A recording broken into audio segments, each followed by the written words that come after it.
Благодарам, председателе. Во истиот контекст би сакал ја да се обратам, бидејќи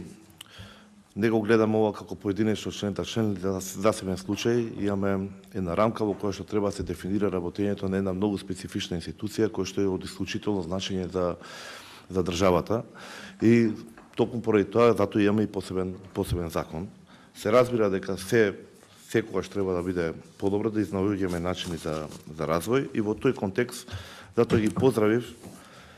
измените во најголемиот дел, со кој што имаме самиот предлог за изменување на законот е во контекст на усогласување со препораките кои произлекуваат од извештајот на Греко во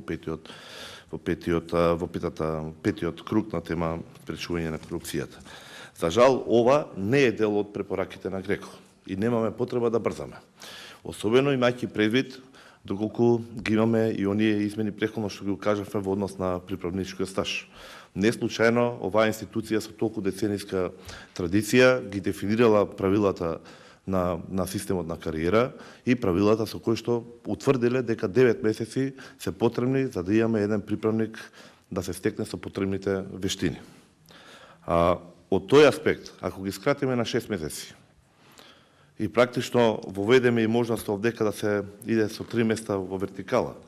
за не цела година до 2, имаме основа да имаме несоодветни напредувања или кадри кои што не ќе може да одговорат на предизвиците и на потребите за нормално функционирање на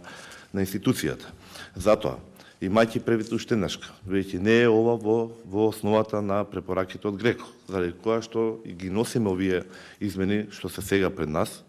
нема потреба од брзање. Дајте да оставиме за некоја следна седница да се разгледа уште еднашка дополнително, да се земат предвид и размислувањата на синдикатите,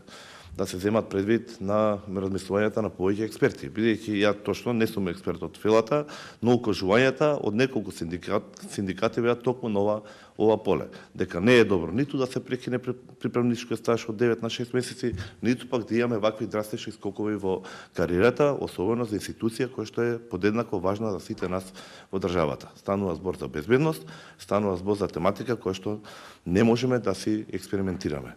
Може би од практичен аспект, како што вели министрот, до оваа година или онаа година ќе има пензионирање, но сепак тоа се анализи и проекции кои што треба да ги имаме у предвид уште на почетокот од секој годишен циклус.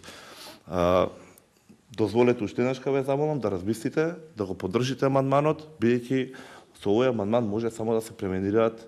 последици кои што би можеле да проискочат од доколку истиот не биде соодветно имплементиран. Благодарам.